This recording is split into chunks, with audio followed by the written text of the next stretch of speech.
how to fix mice and other pointing devices missing from Device Manager on Windows 10 or 11.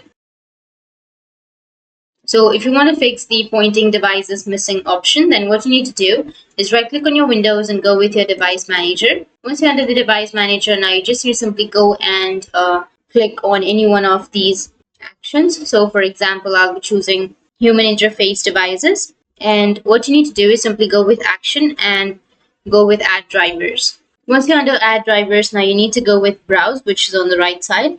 And then you need to go with this PC and C drive. Under your C drive, you just need to simply go with, and after that, it will install the drivers. Go with Next. This process will take some time, so just have patience. And once you've done, you just need to simply restart your computer and you will get the mice and other pointing devices right here. So that's it. And if you have any questions, feel free to comment below. Thanks for watching.